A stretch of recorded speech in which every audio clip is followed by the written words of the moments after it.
The Messiah said, "When you come to know yourselves, then you will become known, and you will realize that it is you who are the sons of the living Father. But if you will not know yourselves, you dwell in poverty, and it is you who are that poverty." Ang katanungan ko po ay tungkol sa isang yung tawag dito, verse sa Biblia, Chris, tungkol sa dito sa Acts 17 verse 24, ang nakasulat. Hindi ko na siya itatama muna. Ganito yung nakasulat. The God who made the world and everything in it is the Lord of heaven and earth, and does not live in temples built by the human hands. Yun lang po, Presinin, ang katanungan ko kung paano po ba yung paliwanag dito. Salamat po. Hello, hello. Narinig niyo na ako? Yes po. Go ahead po. Sorry, Malari. nalaglag Ay, ako. opo, Thank Mandari, you, opo. Priest Senen. Oo. So, hindi ko inabutan yung question. Yun ba yung question ay hindi nakakailanganin ang temple sapagkat siya ay mananahan sa puso? Tama ba? Yung verse po ay hindi daw nananahan, hindi daw kailangan gumawa ng temple sapagkat ang Abay-Hawa ay hindi nananahan sa mga templong ginawa ng tao, Kamay ng tao. kung hindi sa puso. Sa puso. Okay. 17:24. Kasama niyan yung doktrina na tayo ang temple of the Holy Spirit. Correct? Kasama yan. Di ba? Don't you know that your body is the temple of the Holy Spirit? Oh, yan. Doktrina pa yan. Kay Pablo yan. Ngayon, meron pang nasusulat dyan na hindi na magkakaroon ng temple sa Revelation, sa corrupted version. Sapagkat ang Abay-Hawa daw ay sasalamuhan na sa tao. Kaya hindi na raw kailangan ang temple. So, kung titingnan nyo, yung doktrina parang nagkukontrahan na. Ang sabi ay, hindi na kailangan ng templo kasi sasalamuhan na siya sa atin, sa tao. Pangalawang doktrina, hindi kailangan ng temple sapagkat tayo ang temple, yung katawan natin. Tama?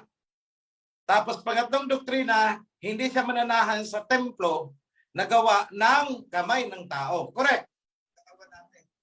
So tatlong version yan ng doktrina. Unahin ko yung hindi mananahan sa templo na gawa ng kamay ng tao. Unahin ko yan. Kayo ba'y naniniwala sa sinabi ni Abay-Hawa na I am Yahweh, I did not change. That's why you descendants of Jacob did not perish. Ako si Yahweh, ako'y hindi nagbabago. Kung kaya kayong mga angkan ni Jacob ay hindi tuluyang nasira o nalipol. Naniniwala po ba kayo dyan? Sa Malakayan, nakasulat eh. Mga kapatid, naniniwala kayo dyan na si Yahweh ay hindi nagbago? Opo. Okay. So that is the premise. Yada. Ngayon, bumalik tayo sa panahon na nagpagawa siya ng temple. Panahon ni King Solomon. Igawa niyo ako ng temple. Doon ako manananahan sa piling nyo. Nung nasira ang unang temple, nagpagawa ulit ng pangalawa. Ang sabi nga ng Aba, is bakit nyo inuuna ang inyong mga sariling mga tirahan samantalang ako ay walang templo na tatahanan. Correct? Yada. Okay. So, ibig sabihin, gusto ng Aba, meron siyang templo kung saan siya mananahan. Correct. Yan ang gusto niya. Tama po ba? Tama, yada po. At ipasok mo doon ang sabi niya, ako'y hindi nagbago. Ako si Yahweh, hindi ako nagbago. Ibig sabihin, kung ano ang desire ng puso niya noon, hindi nagbago. So gusto niya pa rin ng temple. Ganun yung kasimple. Ngayon, ipasok natin ang Malakay ulit. chapter 3. Anong sabi niya? Sa muling pagbabalik ni King Ahasuerus, saan siya tutuloy? Sa temple. Kaya nga pagdating sa Matthew, anong sabi? Huwag kayong maniniwala kapag may nagsabi na ako'y naroon sa isang silid. Huwag kayong maniniwala. Bakit? Kasi saan siya?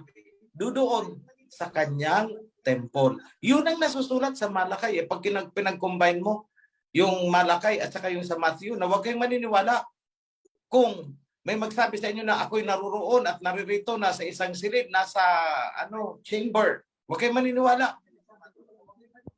Bakit? Nasaan pala siya? Naandun kay Prophet Malakay ang sagot.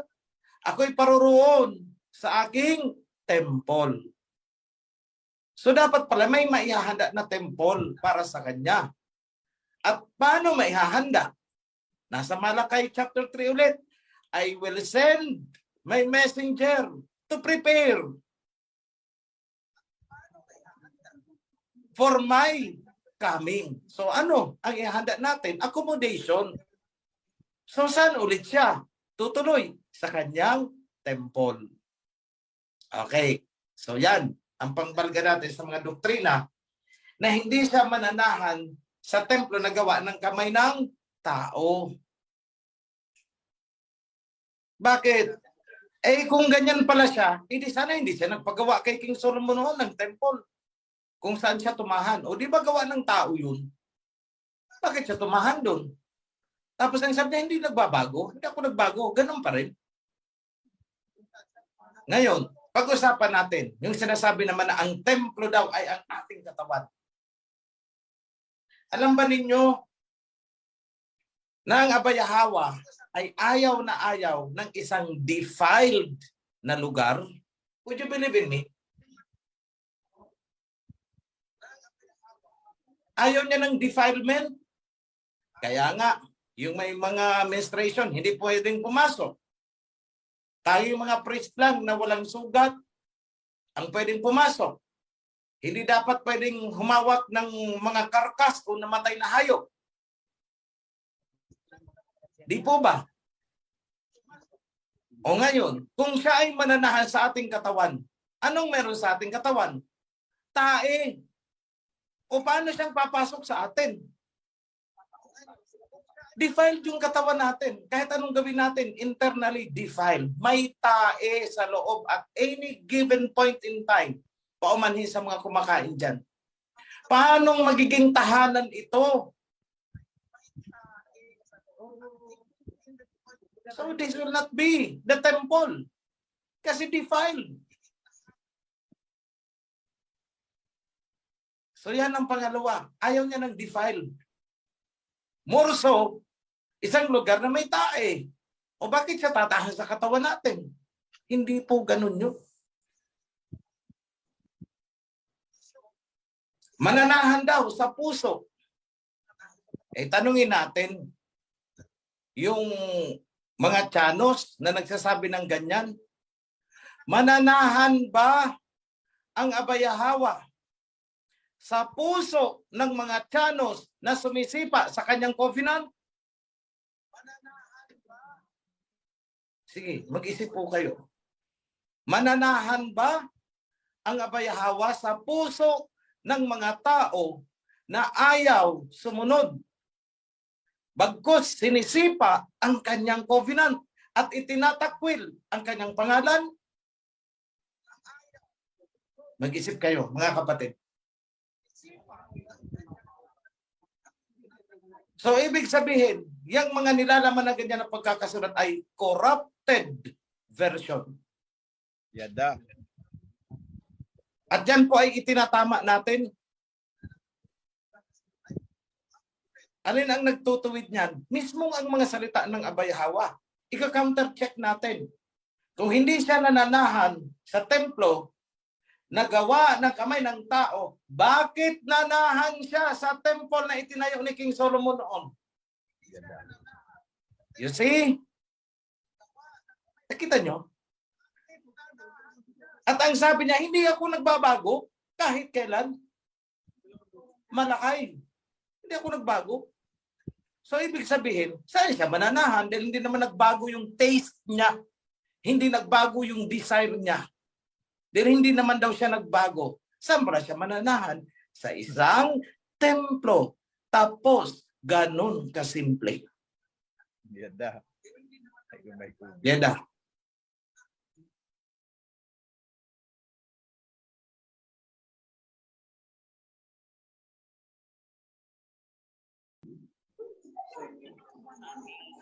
Wala. Meron po. Ang question na ito, gusto ko sana i-address sa ating mahal na kamahalan, si King OHC. Narinig ko ba ako? Yes po, Go go ahead ahead, po. sis. Go ahead. Narinig po kayo. Okay po. Salamat sa mensahe ngayon regarding sa blessings. So I grabbed the opportunity to also ask about birthright blessing. That's right. So based po sa katuruan sa ating King OHC, I understand na na-divided yung kingdom into two. The tribe of Israel and the tribe of Judah. So ngayon sa Ezekiel, Sis, tinawag ni Al-Hayam si Ezekiel hello na sis. magkuha ng stick. Hello sis. Hello sis. Representing the tribe of Judah and another Hello, stick. Excuse The tribe me, of- sister. Hello po. Hello po. Hello po. Nagsasalita po ang mahal na hari. Excuse me po. Hello sis. Hindi niya ako naririnig. Narinig ka po, mahal na hari. Hello sis. Nandiyan ka pa ba? Paki-unmute, sis. Paki-unmute po. Yes. Salamat po. Hello sis. Naririnig mo na ako? Narinig ko. Oo. Naririnig. Oo. Sorry to interrupt your question ha. May aayusin lang kasi ako doon. So alam ko naman hindi pa ninyo alam na itinuwid namin yung tribe of Israel at tribe of Judah. Di ba? Kasi diyan tayo pinaikot ng maling translation. Nung nahati ito, ang tinawag na isa is, yun daw yung Israel. Yung isa ay tribe of Judah. Ito ang tanong ko, bakit si Judah ay hindi ba Israel? Di ba Israel din siya? Dahil anak siya ni Jacob. So Yes, mali po yung translation dyan. But rather, yung mga yung kasi nahati, yung isang grupo ay tinatawag na deflected Israelites. Okay po. Deflected Israelites yun. Itong sina Judah is house of David. So dalawang kingdom, the house of deflected Israelites and the house of Judah, the tribe of the house of David, I should say. Kasi kung sasabihin natin, diyan tayo niloko eh. Kung sasabihin natin na yung nahati noon, yung isang grupo is yun ang Israel, si Judah, hindi na ba Israel? Yes Judah is po. also Israel. Yung nag-deflect ay Israel din. Kasi 12 tribes, all of them are Israelites. So paano nahati? Nagkaroon ng deflected Israelites at naiwan yung house of David kung saan ang majority nun ay yung tribe of Judah. Yes po. Oo.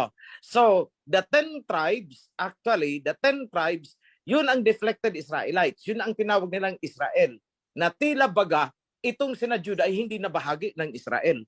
Anak si Judah ni Jacob. Bakit sinegregate? Mislabeling ang tawag doon para malito ang mga Israelites. So, itong 10 tribes na nahiwalay, we call them deflected Deflected. Israelites. Itong sina Judah is house of David. House of David sila. Naandun ang tribe of Judah, nakahalo doon is yung tribe of Benjamin kasi pinag-isa ang tribe of Judah at saka tribe of Benjamin. So, yung sinasabi mo ngayon doon sa Ezekiel na pinakuha ng dalawang stick, ang isang stick ay representing the deflected Israelites sa pangunguna ni Ephraim. Yung isa naman na House of David ay ang that is now the House of David. Tapos ang sabi doon kay Ezekiel ay pag-isahin mo sila sa iyong kamay.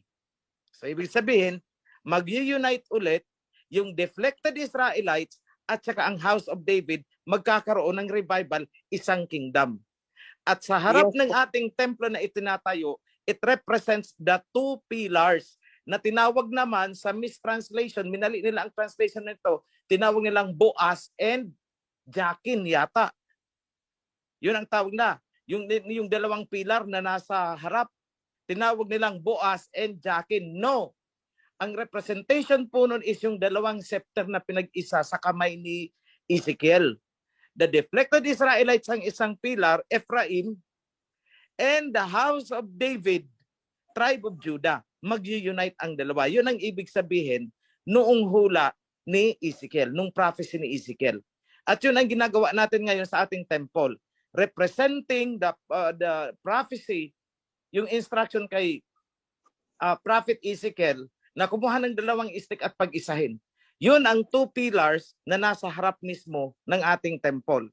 Deflected Israelites, Ephraim, and Judah, the House of David, magiging isa. Thank you po, mahal na hari. So ituloy mo sis yung tanong mo.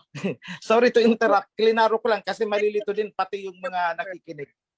Yes po, thank you po, mahal na hari. For the clarification, na divided yung kingdom, the other kingdom, deflected Israelites, ang yung isa, House of David. Yes. Ang question po, yung nakatanggap ng birthright blessing, kasi doon sa Ezekiel, sana ang dapat makatanggap ng blessing yung ang birthright blessing yung eldest son ni Which is Jacob, Judah. Reuben. Pero nabigay dahil na-defile yung bed sa father niya, na-defile yung bed, nabigay yung birthright blessing kay Joseph sa anak niya si Ephraim at si Manasseh. So, ang question ko po, kamahalan, which country ang naka-receive ng birthright blessing na magiging great nation and yung isa, a multitude of nations? Okay. Wait lang ha sis ha. May confusion sa question ha. Let me clarify muna yung question. So, Yes. yung kingship is given as a birthright, tama?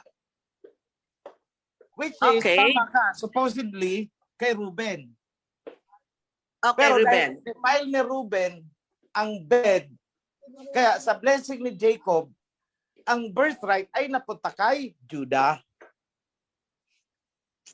Ay, Kay Judah, yes. Kaya nga ang sabi, the scepter, the ruler's staff will not depart from Judah until, conditional yon, until such time na dumating yung karapat-dapat na humawak doon.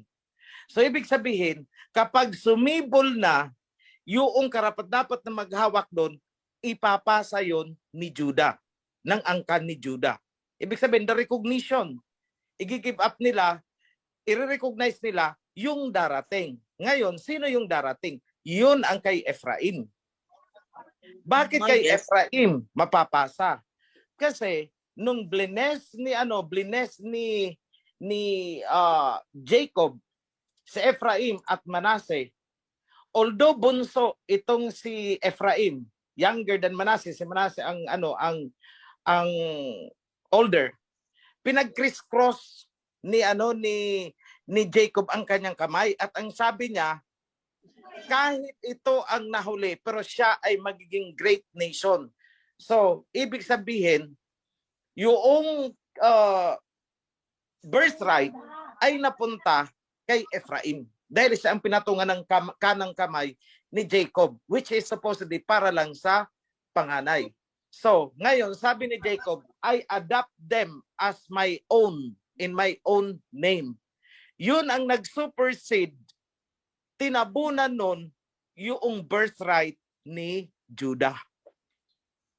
So si Ephraim ngayon ang recognized as the firstborn. Sinabi din niya ni Abba Yahweh, isn't it that Ephraim is my firstborn? Mga priest, pakihanap lang po yan. Nakita natin yan somewhere. Kung hindi ako nagkakamali, nasa book of Isaiah yan. Na sinabi niya, isn't it that Ephraim is my firstborn? So ibig sabihin, ang recognized na by virtue of the blessing of Jacob is Ephraim. Yun therefore ang tinutukoy doon sa blessing kay Judah na hahawakan mo ang ruler's staff until such time that the right person comes. Saan manggagaling? Ephraim. Yes po. So that is why we could say na since dito sumibol sa atin ang rulership, dito sumibol ang revival of the kingdom, as in wala naman sa buong mundo, ibig sabihin, we are tribe of Ephraim. Thank you po, Kamahalan, for that satisfying answer, clarification. We are the tribe of Ephraim. Ngayon, si Ephraim at saka si Manase magkamukha. Tingnan nyo ang Manase na naandyan sa pagitan ng India at saka China. Hanggang ngayon, naghihintay sila kay Judah. Ang hindi nila alam, manggagaling kay Ephraim. Pero tingnan nyo mga itsura nila. Kahit ikaw sis, may kamukha ka sa kanila. Ganyan po ba? Yes. Thank you po, Kamahalan. Magkakapatid kasi. Yes. Exactly. Oo. So, sumasayaw sila ng tinikling, sumasayaw din tayo ng tinikling. Pareho. But then, naandito sa atin sumibol yung sinasabi na the righteous branch. Kung hindi natin yan tatanggapin, okay, sige, assuming na hindi tayo, sino? Wala ka nang maituturo. Wala na. Buong mundo, wala ka nang maituturo. Kaya sa sino mang magsasabi sa na hindi kayo yan, sino? Wala din silang maituturo.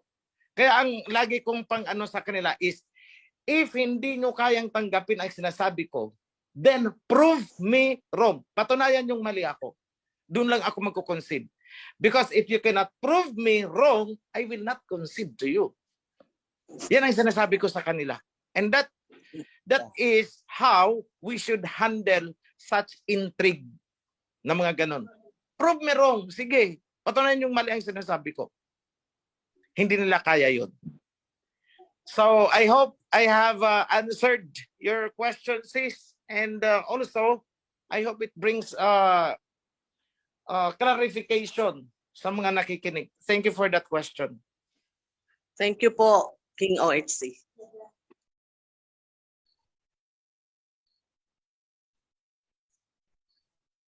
Palang araw po na Sabat sa lahat, lalo na po sa ating mga kapatiran at sa priesthood at sa ating mahal na hari.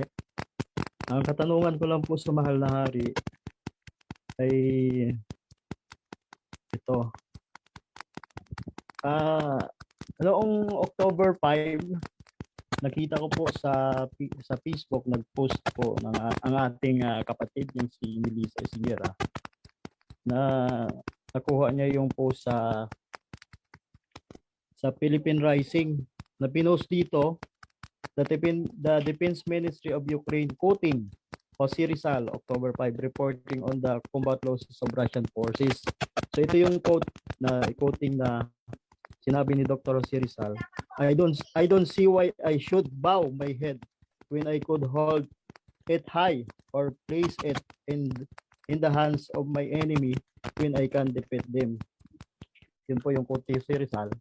Anak pa naman ako doon sa sinabi kanina ni Haring OHC na yung pagputol ng pipeline at ng ni Biden papunta ng Europe, at yung naisip ko din yung pagbagsak ng Babylonia noong panahon na sinakop nila ang Jerusalem, at yung nagpatayo ng rebulto itong si Haring Nabucodonosor, na itong tatlong righteous na ating kalahi na si Misak, si Misak, Sadrach at Abednego ay hindi tumayo para sambahin yung rebulto ni Nebuchadnezzar, at sila ay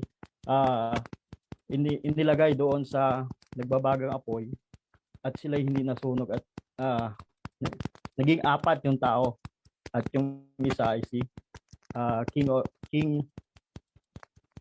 Messiah Yahweh ang nagligtas sa kanila, at itong si Haring Nabucodonosor ay nabaliw. Doon sa sinabi ni King OHC kanina na magiging itong Babylonian o itong USA ay wala na sa kanilang bibili. So matatapos pala itong gira sa Ukraine, mahal na hari, ay kung wala nang magsusupply sa Ukraine ng mga gamit. Tama ba ako, mahal na hari? Yun ang aking katanungan.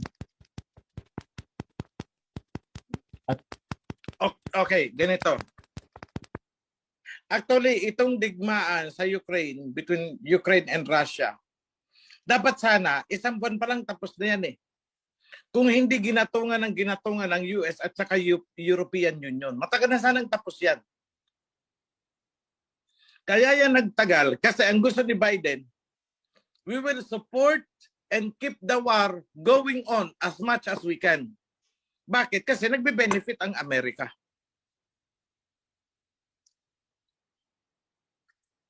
Yun ang ano. And because of arrogance, napaka-arrogant ni Biden. Sobrang arrogant. He is the typical reflection of King Nebuchadnezzar.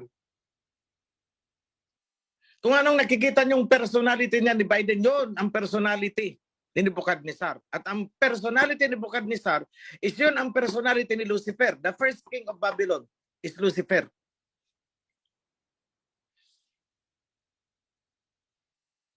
So yan, tama kapatid. Matatapos ang war, titigil ang war, o at least sabi natin hindi natapos, kundi naglaylo.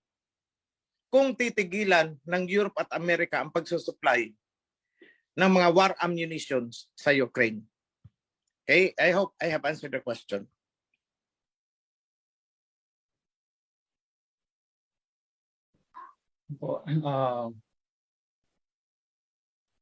Happy Holy Sabbath po sa lahat ng mga kapatid. At pagbati po ng Holy Sabbath, mahal na hari. Mahal na hari, natatanong ko lang ito dahil samantalahin ko lang. May narinig ako dati na isang debate between isang Filipino preacher at isang Japitite scientist. At ang paniniwala ng Pilipino, ginigit niya na ang bahang gunaw na nangyari sa panahon ng Lolo Noah ay confined lang sa lugar kung saan nandoon si Lolo Noah. At ang paniniwala ng isang Japitite scientist, ang bahang gunaw na nangyari nakasulat po sa Genesis ay buong mundo. Ang paniniwala ng Filipino preacher ay confined lang sa lugar nila. At ang paniniwala ng isang Japitite ay buong mundo. Ano po ang totoo diyan, mahal na hari? Buong mundo, but not all at the same time. Nagawa mo, bro, ang ibig kong sabihin, buong mundo.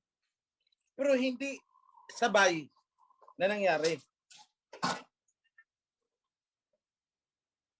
Parang ganito lang. Lagyan mo ng sabaw ang isang pinggan. Ikiling mo muna sa kaliwa. So yung nasa kanan na bahagi ng pinggan ay nakalutang. Walang tubig. And later on, baliktarin mo. Yung nasa kanan naman ang ibaba mo. Yung kaliwa naman ang walang tubig. So we could say na buong pinggan ay inabot ng baha, although hindi sabay. That is the more possible. Now, that is also supported. Then nakikita sa topography ng lupa ang parang dinausdusan ng tubig. Ibig sabihin, kumiling ang mundo during the time.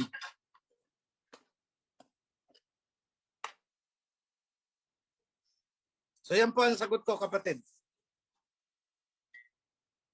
Sinakop buong mundo, pero half at a time. So kung 6 months ang baha, 3 months nakakiling sa kaliwa, 3 months sa kabila. So parehong tinabunan ng tubig. Yan po yun. At makikita ang traces sa topography ng landmass ng mundo na nangyari yun.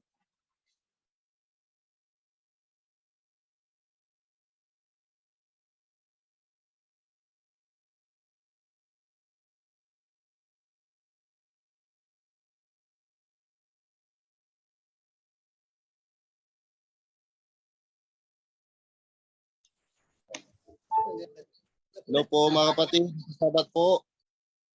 At sa ating mahal na hari, may katanungan lang po isang kapatid natin dito na pinapakisorte po.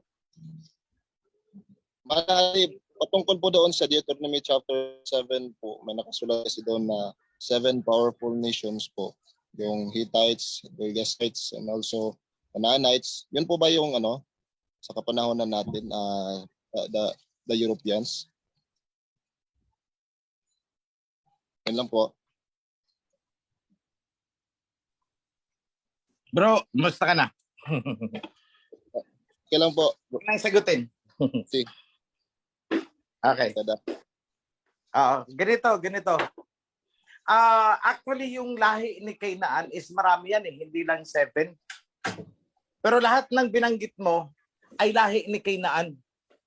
Mga anak ni Canaan, I think that is 12 or 14 yata. Kasi, ang sabi sa Genesis, ang iba have gone abroad.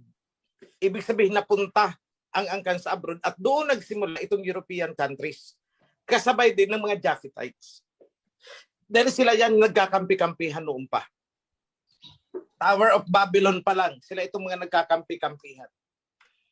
So, hindi lang tayo sigurado kung alin talaga ang naiwan na anak ni Canaan. Kung si Sidon o kung sino man na sumakop noon sa lupain ng Israelites, yung tinawag na land of Canaan. So yun lang ang hindi natin masigurado, which among the 14.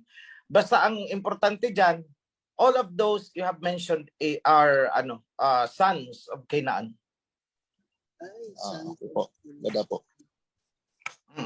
And they have gone abroad, kasama yung mga Arvadites, yung mga ganun. So balikan nyo ang World Territory Series, doon ko yata yan na-explain. Opo. Maraming salamat po, mahal hari. Yeah.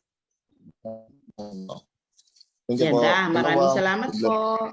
Maraming salamat, Bro Alan. Maraming salamat po, mahal na hari. Okay, mayroon po tayong question dito habang wala pang naka-raise hand. Mayroon po tayong question sa live. Tanong ko lang po, bakit sa tribes of Israel wala ang tribe of Ephraim sa 144,000 sa Revelation? Gayon nandun ang tribe of Joseph at tribe of Manasseh. Ibinalik na po namin. Tapos na ang problemang yan. Ibinalik na namin. Yung tribe of Joseph, ang isa doon is tribe of Manasseh, yung isa is tribe of Ephraim. Yada. Yung tribe of Benjamin, ang hindi makikita kasi humalo na yun sa tribe of Judah.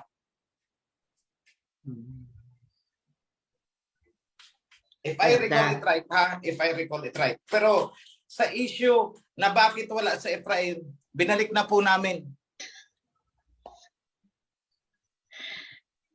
Okay, Yada. Maraming salamat, mahal na hari. Oh, yun po. Wait lang, sis. Okay, sige po. Oo. May pahabol ako information. Ganito, alam nyo kung bakit wala doon sa Ephraim? Para hindi makita ng mga Ephraimites na sila ang panggagalingan ng revival of the kingdom. Para hindi makita ng mga Ephraimites na sa kanila sisibol ang the righteous branch. Yun ang totoo doon. Kaya binubura nila hanggat maaari, binubura si Ephraim. Doon sa 2 pillars, tinawag nilang si Boaz at Jakin. Para lang matabunan si Ephraim. So, ganun rin na iniligaw yung mga Israelites. But no. Kasi ang sabi ng Aba, at the end, everything will be revealed. Nothing hidden will remain hidden. Ibig sabihin, mabubulgar lahat yung ginawa ninyo. And yun na nga, nabubulgar na ngayon. So, wag nang mag-worry mga kapatid. Binalik na natin sa Ephraim. Hindi pwedeng hindi. Yan, maraming salamat, mahal na hari. Oh, yan po, bro Eliazar. Naibalik na po si Ephraim. Wala na pong problema. Yan da. Okay. Punta po tayo kay Sis Jacqueline, Malaysia. Open your cam, please.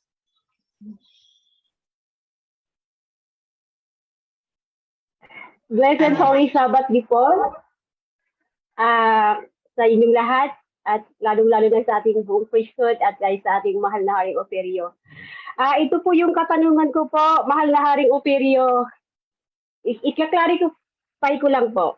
Yung Matthew 12 verse 42 na sinasabi po sa King James Version, the Queen of the South shall rise up in the judgment with this generation and shall condemn it. Sis, for she hindi came po yan from queen. Hindi yan queen. King yan. King. Ayan. Opo, mahal na Haring Operio. King of Sheba yun, hindi queen. Yada. King. Yada. At ito nga po, pwede ko po bang ipagpatuloy muna, mahal na Hari? Salamat po. Go ahead. Salamat po. From the uttermost parts of the earth to hear the wisdom of Solomon, and behold, a greater than Solomon is here. So, ang katanungan ko po doon, mahal na Haring Ophir, yung OHC, yung tinutukoy po doon, kayo po yun. Tama po ba, mahal na Haring Ophir? Dahil yung uttermost na sinasabi po doon, sukdulang party ng bansa na kung saan Ophir ang bayan na sinasaad po doon. So, sis, kukoreksyonan ko muna. Yes. Sis, kukoreksyonan ko muna ang binabasa mo, King James yan eh. Yung sinasabi mong uttermost part of the earth is from the ends of the earth. Ang tamang translation niyan. From the ends of the earth. Dito sa atin, hindi uttermost part of the earth. Ginawa nilang ano yan. Then as to the another one, behold, someone greater than Solomon is here. Hindi po tinutukoy ng Misaya ang sarili niya, kundi yung tinutukoy niya is yung sinasabi niyang susuguin kong messenger pag nakaalis na ako. Yun ang tinutukoy niya. So ang tamang rendition niyan, behold, someone greater than Solomon is coming. Hindi is here, is coming, because yung sinasabi ni Misaya Hawasay dyan is prophecy. Hindi tumutukoy doon sa panahon na present siya, kundi ang dinidescribe niya is yung panahon na darating. So therefore, ang tamang rendition is, behold, someone greater than Solomon is coming. Mali po yan. KJB na yan. Mali yan. By context, si King Yahweh, si Misaya Hawasay, ang sinasabi niya is a future event. So ibig sabihin, behold, someone greater than King Solomon is coming. So hindi po totoo ang sabi na no one can be greater than Solomon. Kasi may sinabi si Misaya Hawasay, someone greater than King Solomon. Ang interpretation ng mga churches dyan is ang tinutukoy ng Misaya is yung sarili niya. No, ang sinasabi ng Misaya is a future event. So therefore, hindi yung sarili niya ang tinutukoy niya na King Solomon, greater than King Solomon. At hindi niya i-compare ang sarili niya kay King Solomon. Beyond compare baga siya. Bakit siya i-compare na greater siya than King Solomon? So he's not referring to himself. In the first place, yung sinasabi na event dyan is a future event. It is a prophecy. It is not a present time doon sa time na yun na nagsasalita siya. So therefore, hindi niya tinutukoy o hindi niya pinatutungkulan ang sarili niya, kundi somebody na isisilang in the distant future.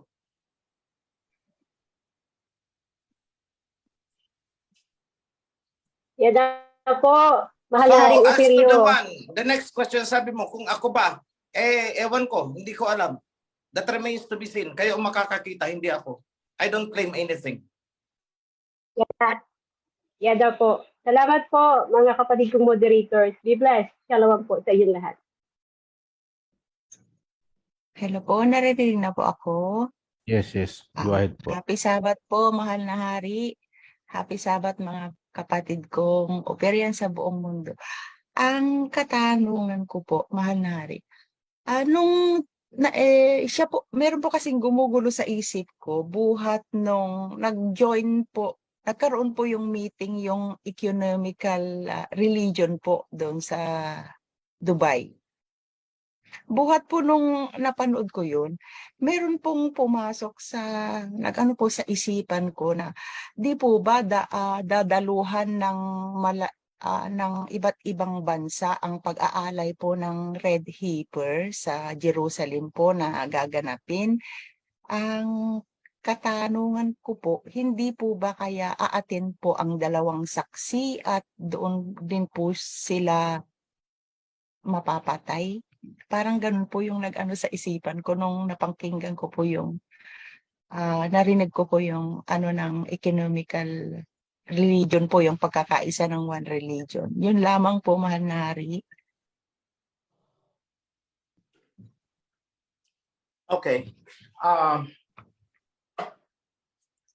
I don't think na doon mangyayari because in the first place, Putin will not go there. China will not go there. Hindi nakiisa ang dalawa sa world religion nila. The Orthodox Church says no to them.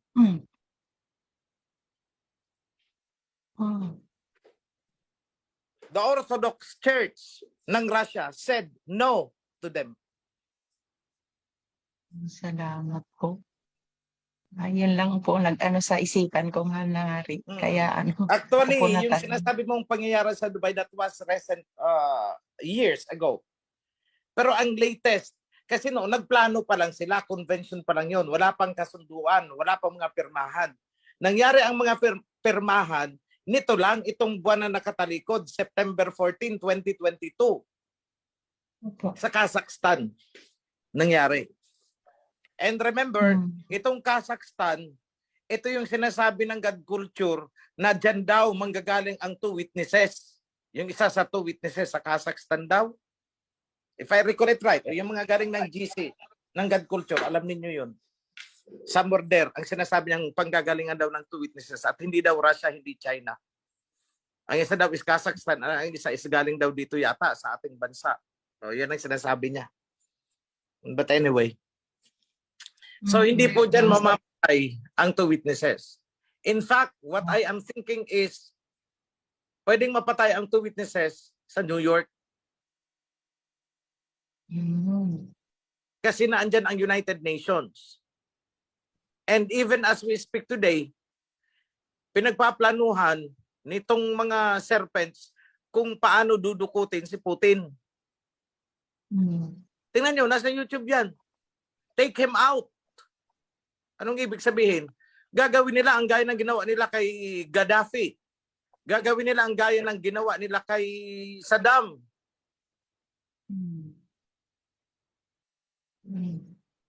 Oh, take him out. So yan po ang ano. So most likely, kasi ang sabi is, papatayin ang two witnesses sa Sodom in Egypt. So I explained that. Bakit tinawag na Sodom? Because New York is a sin city. Grabe ang ano dyan, sexual immorality. So it is comparable to Sodom. Ngayon, bakit tinawag na Egypt? Because ang foundation ng New York is itinayo sa likod ng mga slavery. Remember the transatlantic slave trade? Yung dinukot nila sa Africa, dinala dyan ang iba sa New York. At yun ang nagtayo ng unang infrastructure, mga kalsada, mga ancient building, even the Capitol building yata ng city ng New York, and even the railroads, mga ancient mga early structures niyan, mga kalsada niyan. Yang Manhattan Road diyan. Oh, those were built at the back of the slaves. At saka itong mga slaves na to, pinagmamalupitan nila. Kaya nga, meron diyang museum sa New York kung saan nakalagay sa ilalim nun ang mga nakalibing na susun-susun na mga slaves. So walang pinagkaiba sa slavery na nangyari sa Israelites noon sa ancient Egypt. So that is why ang sabi, the two witnesses will be killed in Sodom and Egypt. So panoorin niyo ulit ang two witnesses, maintindihan niyo yan. In-explain ko yan doon very clearly. Bakit tinawag na Sodom and Egypt? Andon, balikan niyo yun. Salamat po, mahal na Hari. Nagulo lang po sa isip ko yung nung napanood ko doon yung meeting po ng ni Pope po. Salamat po. So tapos na ang unification of the religions, world religion. One religion na ang tawag nila ngayon. It's one religion. Everything, Buddhism, lahat nakipag-treaty na kay Pope. And so therefore, tayong umo-oppose ang nanganganib with that. Because this religion is a powerful political machinery. Parang bukid de guerra yan eh. Parang tangke yan. Remember? Oo, religious organization sila. But remember, religion is used as a political war. War machine yan. Tingnan nyo, the Crusaders. O di ba? Digmaan in the name of, religion. So nagkaisa na sila. And Pope is the king. O si Goliath. O sino? Si David. Ay di yung umu-oppose ngayon. The throne of David will be revived. That's why nasa revival tayo. To fight Goliath.